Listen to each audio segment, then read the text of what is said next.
Hi, this is Chris Morgan, Senior Pastor of Cornerstone Fellowship Church.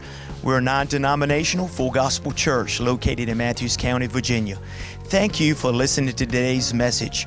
We believe you'll be encouraged. For more information about us, visit gocfc.com. God bless and enjoy. Open your Bible, 2 Corinthians 9, and then we're going to give and act like the Bible is true. Amen. 2 Corinthians chapter 9. And I studied a lot of these scriptures on tithing, sowing, giving, the blessing of the Lord. I studied them as a preacher's kid because I wanted to understand how to access God's abundance. And when I started out and left home, my daddy said, there is a God, I'm not him, which basically meant he was not going to send me no money.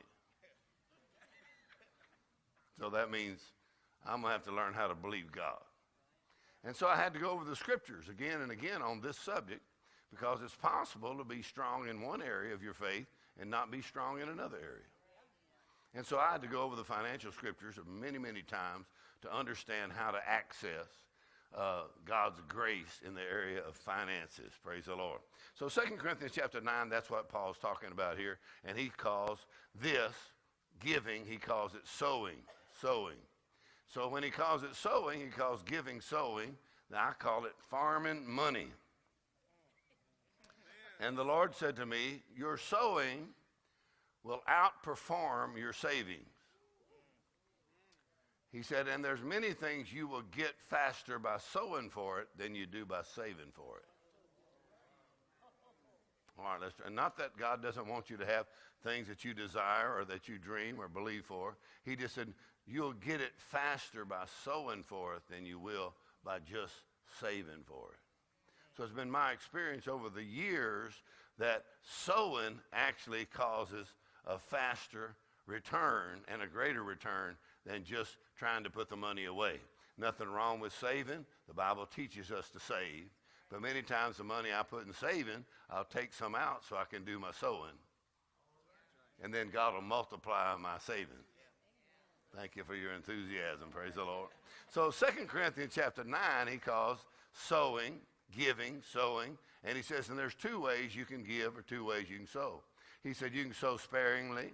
And he said if you sow sparingly, you'll reap how? Sparingly. He said, or you can sow bountifully, or the word bountiful is the word generous. You can sow generously and you'll reap generously. So the difference in the harvest you get is totally based on your sowing. We know to access the grace of God financially, the blessing of the Lord financially, we know that your words are powerful. Don't talk lack. Don't whine about the lack of money. Always say the money will come. The Lord is my shepherd. I shall not want. And so we know the power of your words. We know the power of your praise. Amen. It says the earth will yield its increase when you begin to praise God. Amen. We know the power of your joy, that joy is a harvesting factor. That while you're rejoicing, you're saying, whoo, I believe God, the word is working, even though it may not look like it, and there's a harvest coming in. But specifically here, he says that you can sing, you can praise, you can dance, but if the farmer don't sow no seed, come on, or his harvest is going to be determined directly by his sowing. Amen. So he says two ways you can sow, sparingly or you can sow generously. And he said when you sow sparingly doesn't mean that you didn't do anything. It means you did something. And you might be ahead of a lot of people who just did nothing. Nothing really is not listed here.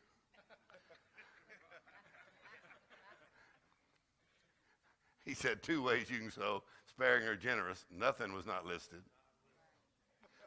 All right? So he said, if you sowed sparingly, you might beat some people who didn't give anything. He said, but still you're going to reap sparingly. In other words, he said, if your giving don't affect you much, your harvest won't affect you much. Or, he said, use two ways you can give. You can sow generously. So I asked the Lord, what's the difference between sparing and generous? He said, generous is just when you leave your comfort zone. Sowing, sparingly, you kind of stay in your comfort zone. You can kind of figure that all out in your budget.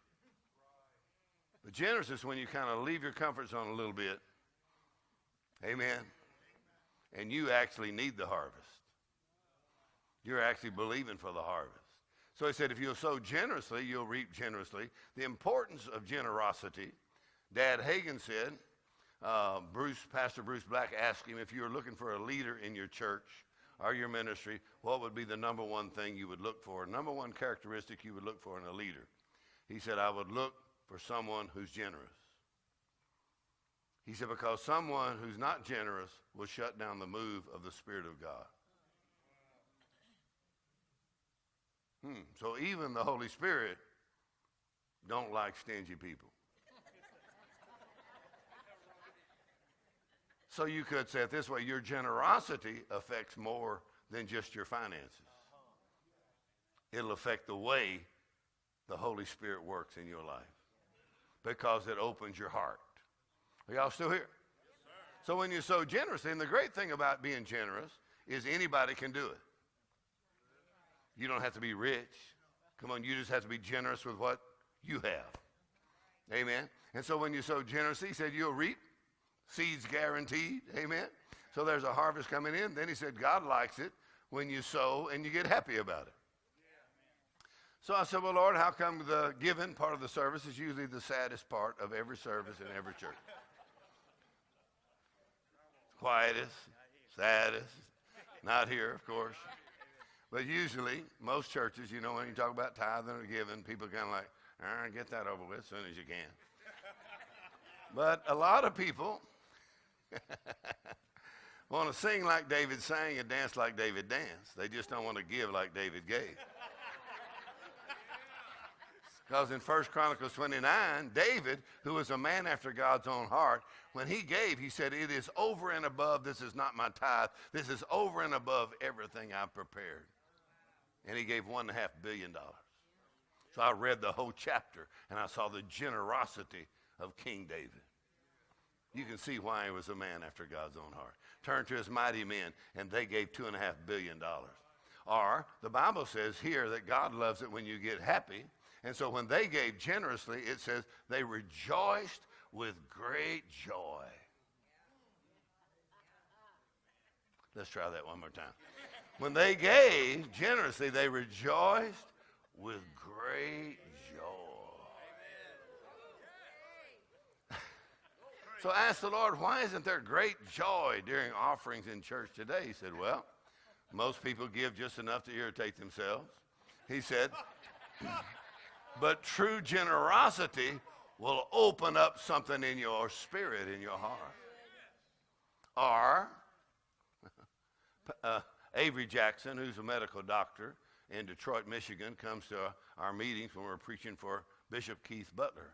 He grew up in that church, and a great church, and he is a neurosurgeon, African-American man, neurosurgeon, brain surgeon, brilliant man, and we get to visit and get to talk some when we're there. But we had a Holy Ghost meeting there at Bishop Butler's church, and he's sitting right on the front row. And here is one of the best medical doctors, brain surgeons around, and he got so full of joy and full of the Holy Ghost, he was laughing. I couldn't get him to stop laughing. So he got so full of joy, right? Here's one of the things he said about your brain. Everybody say your brain. Your brain. He said, here's one of the things he said about how the brain operates.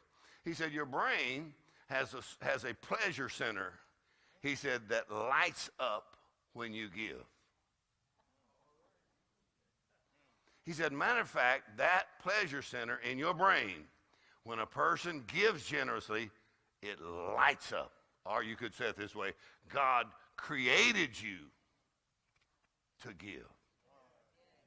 And when you're given, it makes you happy. In other words, stinginess will just cause depression. Generosity, you were created and God designed your brain that you can be free from depression and sadness by being generous. What does that do? Because you're most like God when you're giving. Are y'all still here? Amen. And when you give, you're letting the devil know that money don't run your life. So you're free from covetousness. Y'all still here? And then I said, well, Lord, how come people, they believe so many things about the Bible, but yet when it comes to sowing, come on, they believe about heaven and all that, Never seen it, right? They believe they're going there. And then you talk to them about tithing or sowing, they're like, oh, that's scary right there. I don't know about that. A guy asked me one time, he said, do you think I would go to hell if I didn't tithe? I said, well, I don't think so, but I'm really not in charge. I said, I would hate to go to hell for 10% of any amount of money, I can tell you that. So,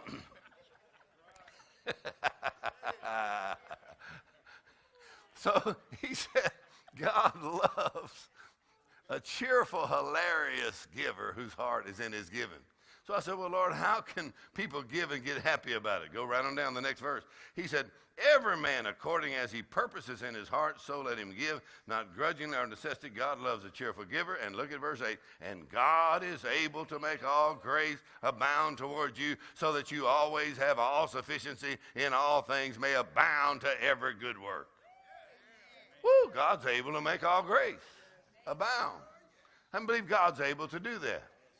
Amen. All grace. And then he says, as it is written, he hath dispersed abroad, he's given to the poor, his righteousness remains forever.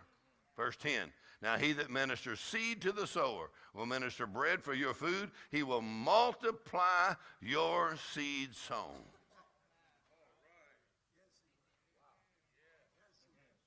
Let's try that one. In other words, he can't multiply it until it's sown.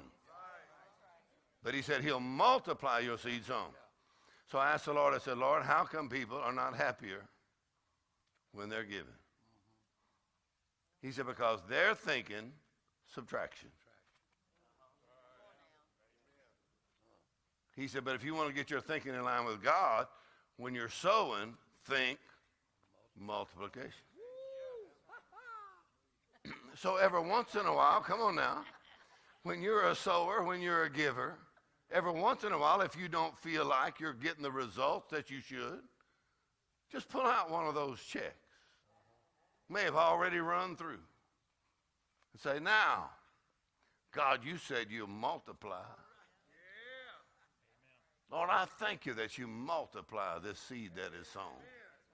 What's multiply mean? 2 times, 3 times, 10 times, 20 times, 30 times, 100 times. He'll multiply your seed that is sown. Make all grace abound toward you.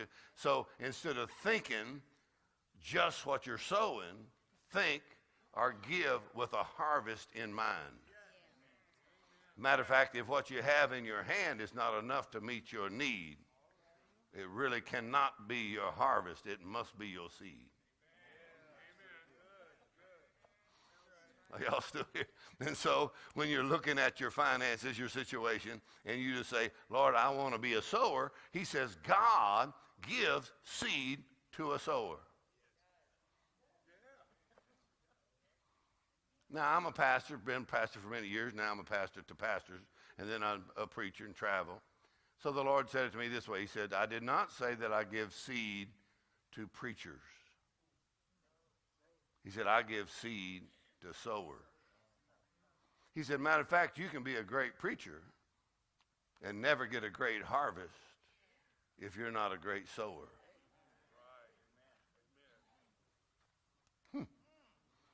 Plenty of broke preachers.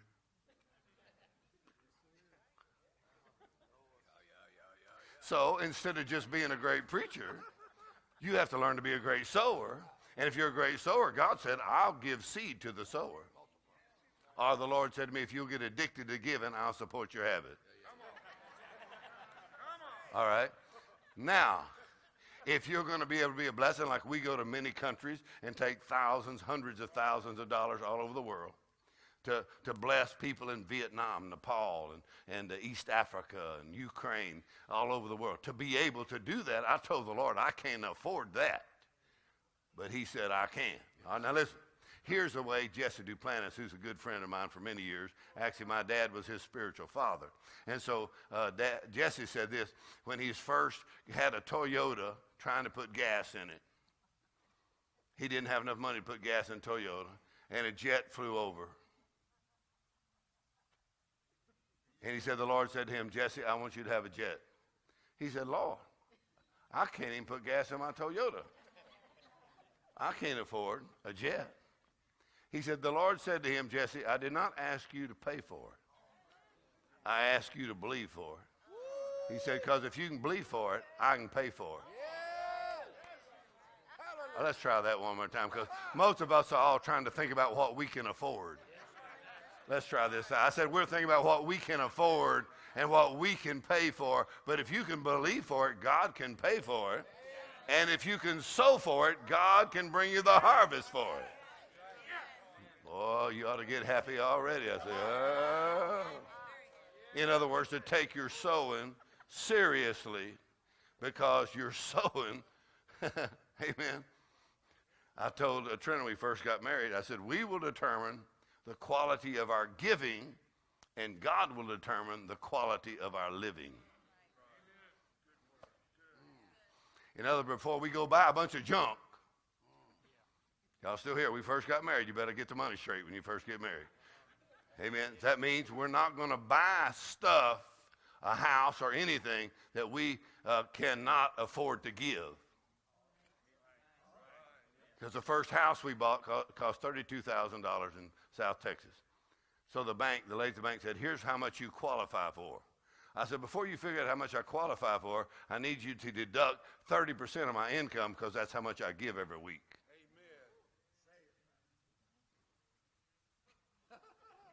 Are y'all still here? Don't let somebody tell you qualify for something that's going to hinder your tithe and your sowing and your giving, because I'd really rather have a smaller house.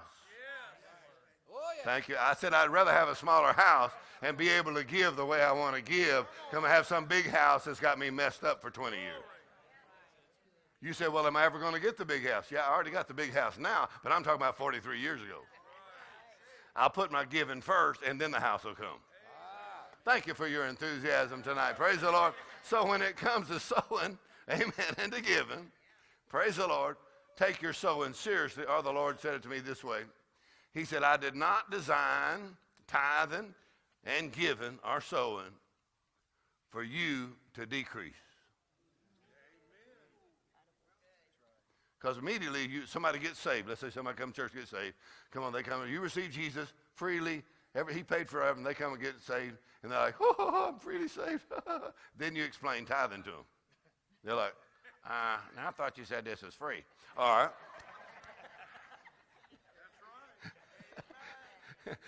So, I wish some of y'all had to look at what I got to look at while I'm talking about this. But anyway, so you don't have to tithe or give anything to receive Jesus. But if you're going to follow Jesus, praise the Lord. I said it won't cost you nothing to receive Jesus. But if you're going to follow Jesus, whoo, there's a few little tests you have to pass. And one of them is the money test. Amen, because my daddy pastored 50 years, so he's baptized people, you know, get in the baptistry. So he's fixing to baptize a guy, and right before he's going to baptize, that guy pulled his wallet out, you know, and he set it on the side of the baptistry. My dad said, no, put that back in your pocket. He said, because if we get that baptized, you're going to be all right. Put that back in your pocket. In other words, if you can get sanctified in the money department, come on, you really are saved. If your wallet is saved, you are saved. Amen. Amen. So when he says God will make all grace, he'll multiply your seeds on, I believe we are to expect that multiplication. All right, now listen close. To expect it, to declare it, rejoice over it, to expect the multiplication. Amen. We expect it. And because Dad Hagin, you might have mentioned it this morning, but Dad Hagin said had a guy come to his church for years. He said he tithed for years. He said, but nothing supernatural ever happened to me financially. And Dad Hagin said, all right, we'll do this. Instead of just tithing or giving, take the scriptures out on it. Take the scriptures out on tithing and giving.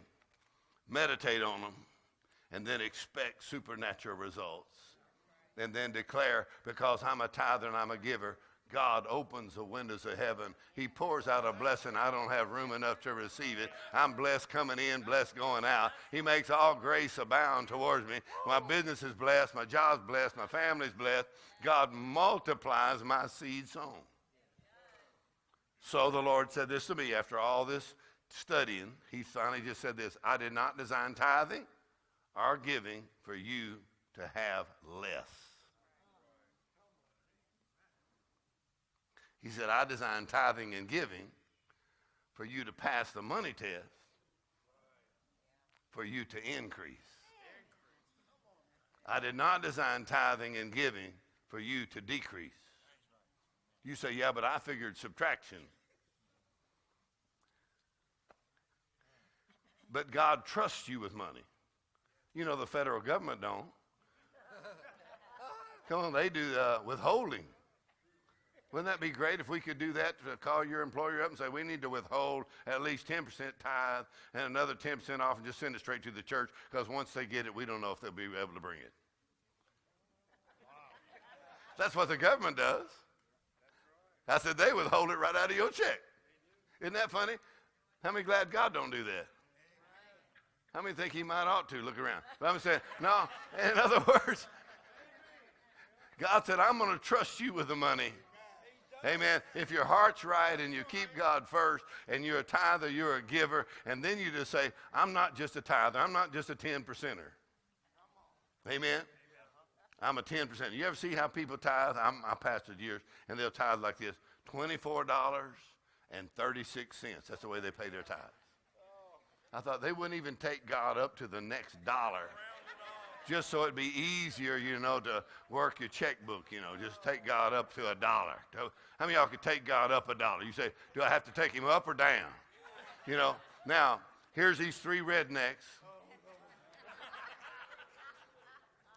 These three rednecks, and they were saying, how do you, give money to God? Well, one of them said, well, I draw a circle. He said, and when I get my money, I just throw it up in the air. Whatever part lands in the circle, that's God's. Whatever lands outside the circle is mine.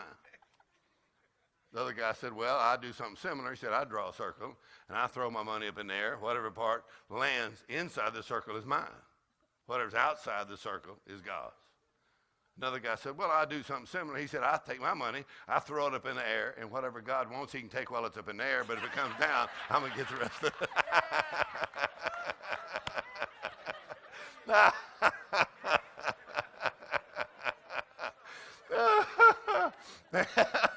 And the problem with many people is they think God has gone blind. And then they think he cannot count. But he's got a book called Numbers, so we know he can count. If he's going to multiply, he must be able to count. Amen? How many believe God can bring supernatural increase? If you're going through a tough time, never stop tithing and giving in a tough time. Come on, when you're going through a tough time, I say that's one thing that'll never stop, because I believe God's the one that'll bring me out of that situation. And he'll bring supernatural increase. Let's thank him for it. Father God, thank you for your abundant provision. Thank you that your word works in our lives, in our families, our business. We act upon your word. We sow generously, and we reap generously. A harvest, a whopper of a harvest coming in. Supernatural increase. The blessing of the Lord. We thank you, Lord. We give you the praise and the glory for it. We're well able to be a blessing to others in our generation, so the gospel of Christ can go around the world. And I thank you for supernatural increase. Lift your hands up and let's thank you for it. Supernatural increase. Come on, we sow generously and we reap generously. Thank you, Father, for a harvest coming in. We boldly confess that the Lord is our shepherd. We shall not want. We do not lack for ability. We do not lack for opportunity. And we never lack for money. We never lack for money. We're tithers and we're givers, and the money will come. Give the Lord a shout. Hallelujah. Amen. God bless you as you give. Praise the Lord. Ushers, go ahead and receive the offering. And tonight I have... Woo! Hallelujah. You can sit down a minute if you want to.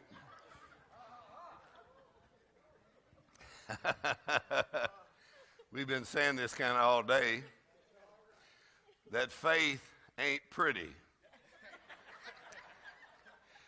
Some people could receive more blessings and miracles if they weren't so concerned about being pretty. Faith ain't pretty. Sometimes you got to get ugly for Jesus. Sometimes you got to get on the roof and knock a hole in the roof. Sometimes you got to holler while everybody else is telling you to shut up. Sometimes you got to shout while the walls are still standing. Sometimes you got to dance and rejoice when it looks like there ain't nothing to dance about. Glory to God. Come on, even though there is no calf in the stall, come on, even though there is no fruit on the vine, even though there's nothing in the cupboard, yet I will rejoice in the Lord. Woo! Ha ha ha. Glory to God.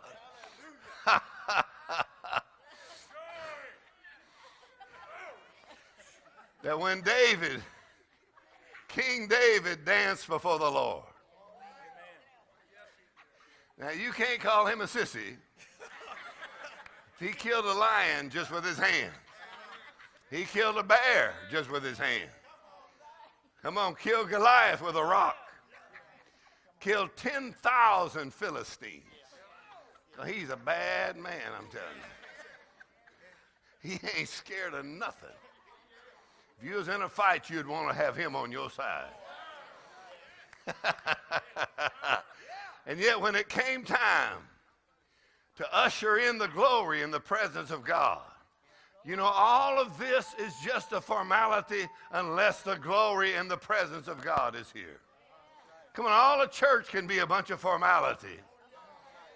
But when the glory comes in, the presence of God comes in, woo, come on, this is no institution, baby. This is the body of Christ. Come on, this is the church, the triumphant church.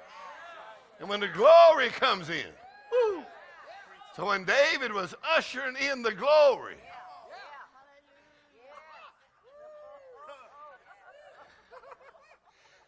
hallelujah, he knew something about the presence of God. While he was ushering in the glory, woo, because if you've ever been without it, I said if you've ever been without it, I said if you've ever been without it, if you've ever had a few days or weeks or months without that anointing and that presence, seemed like the enemy got things all blocked up. But when the glory comes back in, when the glory comes back in, David, that means you just got to yield to the Holy Ghost. And yielding to the Holy Ghost is not a passive thing. Yielding to the Holy Ghost is an act. Come on, an act of faith, an act of joy. Come on, an act of generosity, an act of obedience. Yielding to the Holy Ghost is not passive. It is an act. How would you act if you believe God's already turning things around for you? You yield to the Holy Ghost and you just start rejoicing about it. Say, everybody needs at least 4 crazy friends that'll believe God. Woo! Glory to God. My God is real. His power is real. His presence is real. Ha ha ha. Look at somebody and say, this is in the Bible. That when David, listen, if David danced like that in the old covenant, and we got a better covenant based on better promises, and come on, he's ushering in the glory. When it said he started dancing with all of his might.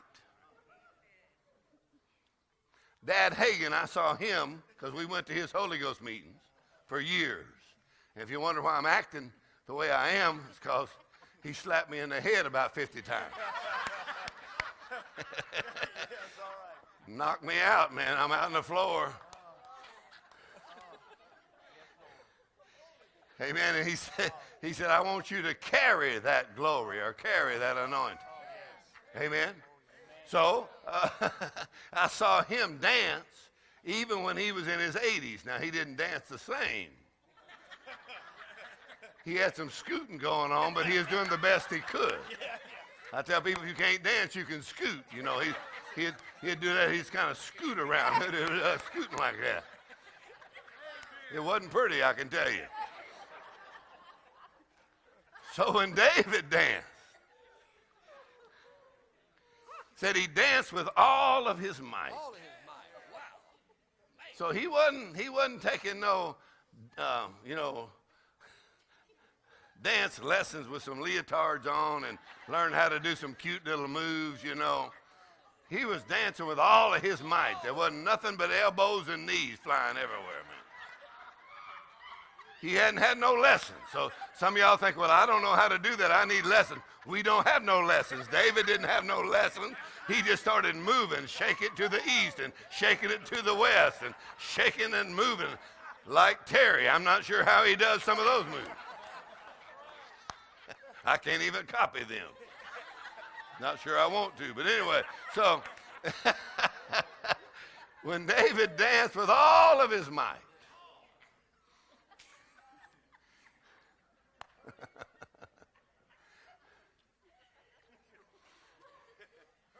he got home and his wife said, "That was ugly. You embarrassed me." Now that was ugly. I can tell you that. That was ugly. Hope they didn't get that on video, because that was ugly.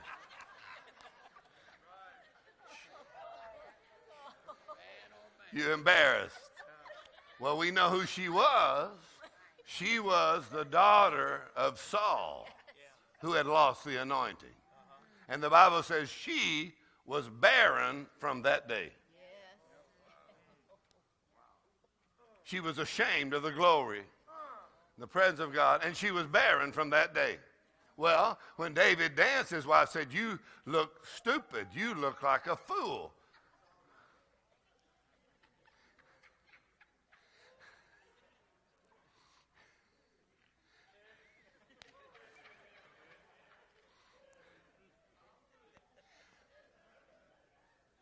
David said what? "I shall be yet more vile than this." You got to love a man that can talk back to his wife periodically. David could have ruined it for all men if he said, "I'm sorry, honey, I won't ever do that again." I mean, he'd had another country music song, but let's say David said,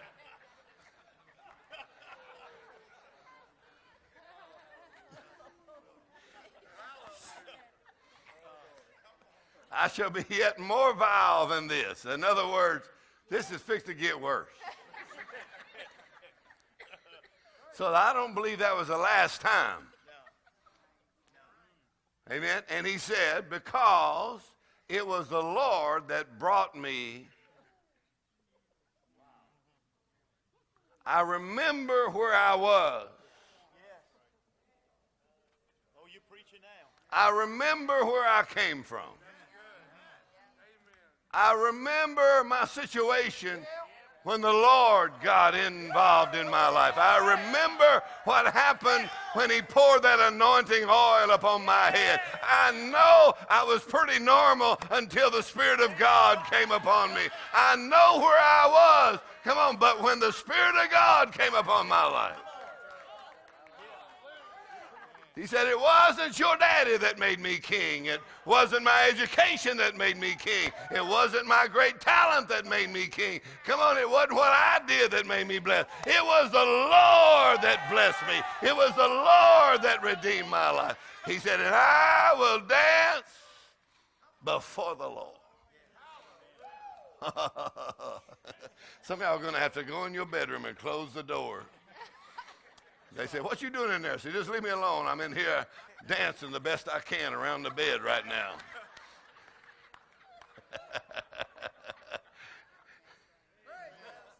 And notice something else he said. He said, "And I will stay little in my own eyes, and I humble myself before the Lord." That means I don't care what nobody thinks about me right now. When he threw off his royal robe and started dancing in his pajamas, Come on, he said it was the Lord. It's the blessing of the Lord in my life. It's the goodness of God in my life. I'd rather have the presence of God. I'd rather have the Holy Ghost. I'd rather have the joy of the Lord. I'd rather yield to God. I'm thankful for where the Lord brought me from. I know where he brought me from. I know what he did in my life. I know where I'd be if it hadn't been for the Lord who was on my side. Woo, he said I would have fallen and I never would have got up. But the Lord, woo! Some of y'all ought to be shouting already right now. Look at somebody and say, if you'd get ugly for Jesus, no telling what the Lord would do for you. Come on, lift your voice and give him praise right now. I know it was the Lord that redeemed my life. It was his presence, his power, his word. Ha, ha, ha! Ooh, I will rejoice before the Lord. Thank you, Lord. Come on, give him a shout. Thank you, Lord. I said, thank you, Lord, for your goodness and your mercy. Ha, ha, ha. Woo! Ha, ha. Ha, ha, ha. Glory to God. Ha, ha, ha. Ha, ha, ha. Practice laughing for a few minutes. Ha, ha, ha. Ha, ha, ha. Laugh in the face of the devil. Just laugh and say, ha, ha, ha. Ha, ha, ha, ha.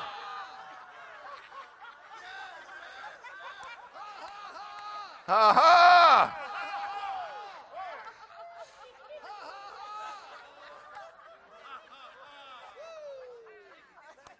Woo. Ha, ha. The book of Acts, it said they got filled, full of joy, got full of the Holy Ghost. Come on, who's the happiest people in Virginia right now? Come on, people get full of the Holy Ghost. We're the happiest people in this whole state right now. Come on, I'm not just saved, I'm full of joy and full of the Holy Ghost. Ha, ha, ha. Glory to God.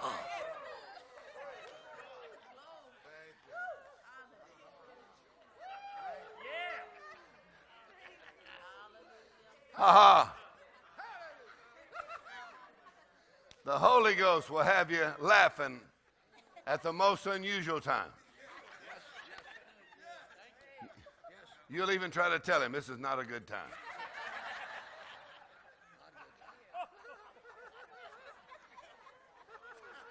I'm mad right now. My daddy said you can get glad in the same britches you got mad in. And you don't even have to change your pants to get happy.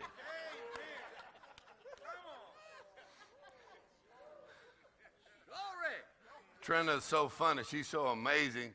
We call her Super Nana. 8 grandkids. She plays with the grandkids and cooks and takes care of them, does all that. Then she gets up and sings and preaches and prophesies. I'm like, Super Nana, go get them, sister. That's right. That's right. So we had been having some challenges, you know, and I was walking through the living room, and Trina said, well, let's just rejoice. I said, well, why don't we not? So I said, she said, let's rejoice now, right now. Let's rejoice and dance and laugh. I said, I'm not rejoicing right now. I'm leaving. I'm walking out of the house. The Lord arrested me and said, your wife is right. I said, Lord, have mercy. Some men would never make it if they didn't have a good wife. I mean, all the women are like, I know that's right. Yeah, I'm the one that taught her how to do it. She told me to do it, and I said, shut up. No, so she said, let's rejoice. I said, if I want your opinion, I'll give it to you. But she said, we're going to rejoice. The Lord said, your wife is right. So we turned around. I turned around, went back into the living room. I said, you're right. We ain't letting the devil get the best of us. So we fixing to count it all joy. Don't feel like it. Don't look like it. But I believe God. It shall be as he told us. It will all come to pass. Ha, ha, ha. And when the enemy's fighting you, it's a pretty good sign something good's about to happen. Amen. So, man, we started dancing around the living room, praising God. Didn't feel like it. Come on, didn't look like it. But while we were rejoicing, while we were praising, while we were laughing, the Lord turned the whole situation around. Ha, ha, ha, ha, ha. So that's when the Lord told me, he said, while you're laughing and while you're praising, he said, if you only knew what happens while you are rejoicing, you would rejoice every day. Let's try that one more time. If you only knew what happened in the Spirit while you're rejoicing, you would rejoice every day. He said, because while you're rejoicing here, something is happening back over there. In other words, something happens in the Spirit while you're rejoicing here, something's happening back at your house. I don't know how far you live from here, but I live a ways from here. While I'm rejoicing here tonight on Sunday night, something's happening back at my house. Something's happening in Louisiana. And while I'm rejoicing here, something is happening in the next 6 months, in the next 9 months. While I'm laughing here, God is making a way where it seemed like there was no way.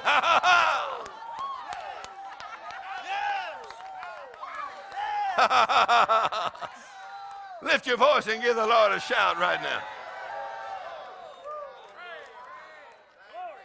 So, ha ha ha.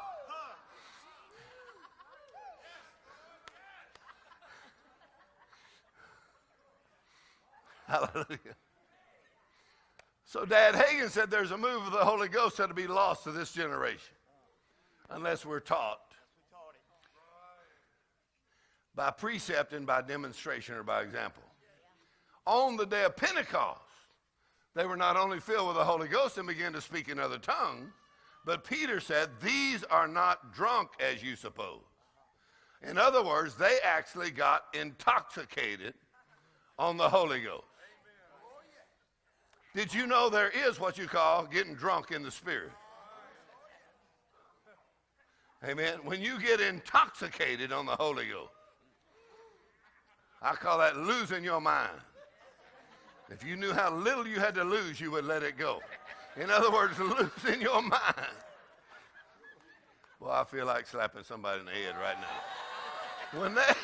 When they got filled with the Holy Ghost, woo, man, the anointing of the Holy Ghost, and they started getting intoxicated. 120 of them got so filled with the Holy Ghost. Come on, in my daddy's church, when the Holy Ghost would move like this, my mama would run. She would run around the church. Then, Brother Sidney Smith,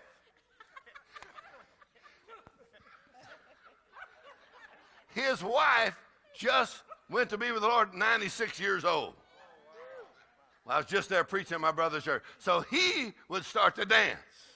Then Sister Houston was the richest woman in town, and she would get so full of joy, she would stagger around laughing, diamonds everywhere, come on, fancy clothes everywhere, and she would stagger around the church talking in tongues and laughing. Ha, ha, ha. And she'd do that until she fell out on the floor.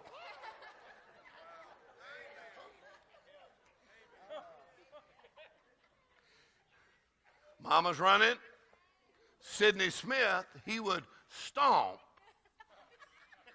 because they had a wooden floor back in those days, like that church you used to have. They had a wooden floor. And when he would stomp, he would stomp like this. He'd go, whoa, whoa, whoa. Listen, Back in those days, a preacher couldn't have no TV in his house. Come on, if we watched TV, we had to go to the deacon's house to watch TV. So we couldn't have no TV because we had to be holy. No TV in the preacher's house. But when you have church like this, it's better than TV. There ain't nothing on TV that compares to a Holy Ghost meeting. I mean, when people get full of joy, you're like, whoa, man. He is stomping, dancing. Mama's running. One guy was rolling. We don't have no scripture for it, but we don't have none against it. So one guy was rolling, so happy. That's what you call a holy roller. He's rolling across the floor. The running people had to jump over the holy roller, sitting stomping, and here's the richest woman in town staggering around the church with diamonds going,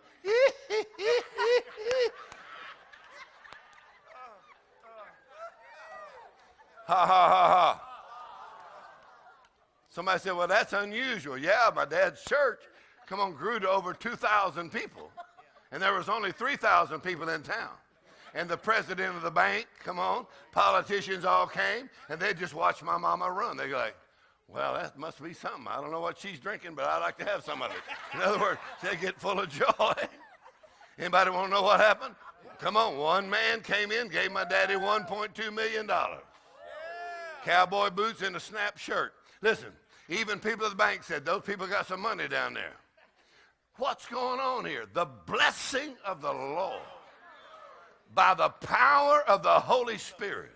Not only are you laughing and rejoicing, but God is turning your captivity, and things that will seem like only a dream will begin to come to pass by the power of the Holy Ghost. In other words, you might have given up on it naturally, but God said, I'll bring it to pass if you'll praise, if you'll rejoice, if you'll delight yourself in the Lord. I'll give you the desires of your heart. If you'll dare to delight yourself in the Lord, I'll give you the desires of your heart, things beyond your natural ability, but the power of God starts working on your case.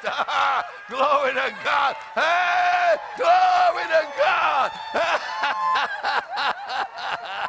Woo! Glory. Come on, shout glory. Glory. Glory. Glory. Woo! Ha ha ha. Ha ha ha. Glory. God is on my side. For the blood has been applied. Every need shall be supplied. Nothing shall be denied. Ha ha ha. Ha ha ha. Woo. Woo. Glory.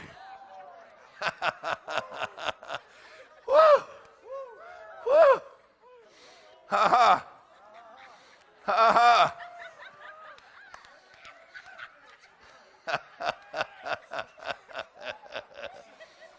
Hallelujah. Ha ha ha. Jesus said, if you're thirsty, come and drink. He's talking about the Holy Ghost. You cannot just have a thinking relationship with God. You've got to have a drinking relationship with God.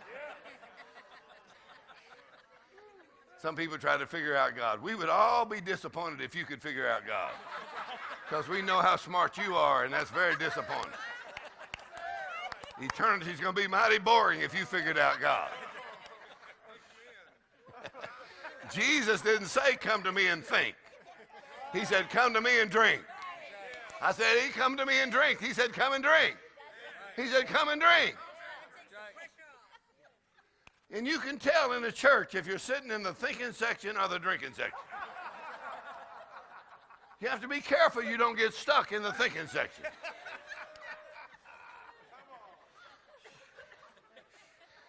Come on, there's another dimension to you that is not the intellectual and the reasoning, and that is your spirit, and the spirit of man and the spirit of God and the realm of the spirit launch you out of the natural, come on, by the power of the Holy Ghost. And once you touch the realm of the spirit, woo! The life of God, presence of God, flow in your body, flow in your mind.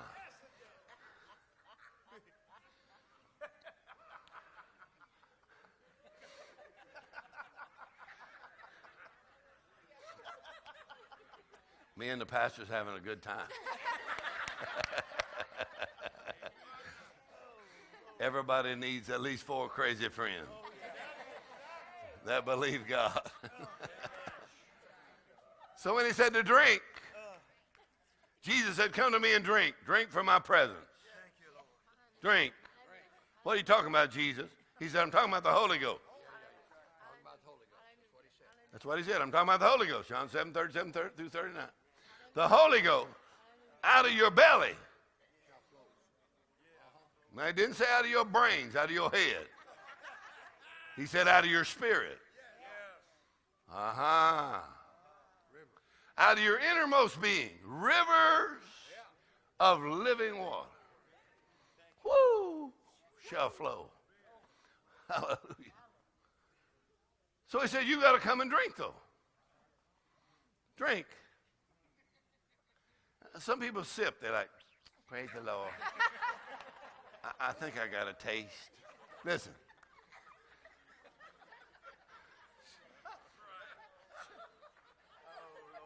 I know something about drinking.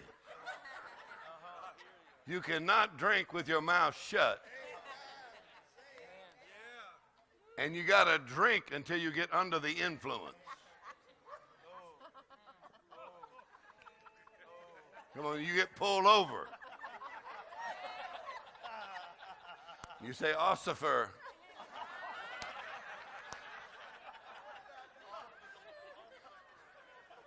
He said, did you know you was on a one-way street? And he said, well, I was only going one way.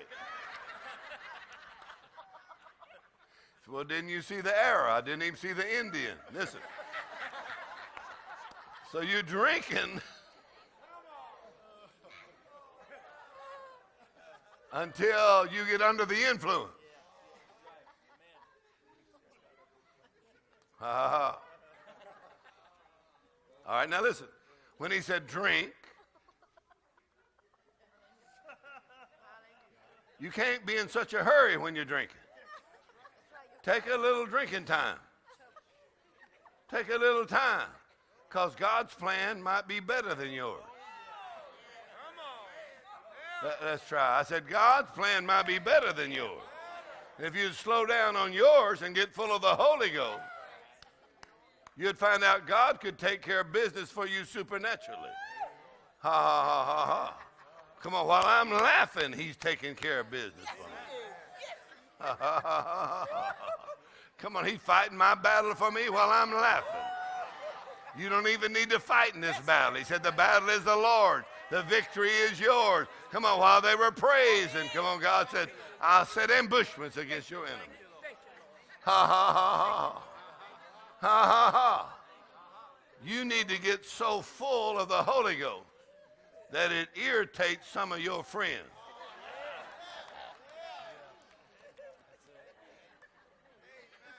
Well, you so happy. You need to get so full of the Holy Ghost. So some people need drinking lessons because they don't even know how to drink. They're like, I know that's in the Bible, but I don't think I ever did that. The original drinkers were the day of Pentecost. I don't know if they got a T-shirt or not, but they were the original drinkers that Jesus was talking about in John 7. 120. And they came to be filled. To be endued with power from on high. And fire got on their head. When's the last time you had any fire on your head? Fire got on their head. You can't get fire on your head and act normal. You can't act cool when you got fire on your head. You would move in ways you weren't even planning on moving if you got fire on your head. Holy Ghost didn't come like Jell-O. He came like fire.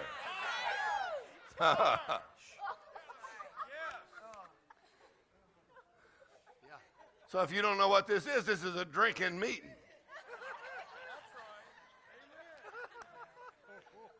If you wanted the teaching meeting, that was this morning, so I'm sorry. Give it another shot tomorrow night, listen. But tonight's a drinking meeting.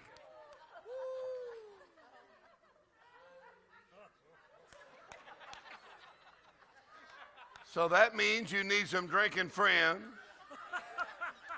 and you need some drinking music. We already got some drinking music. Come on, we started drinking.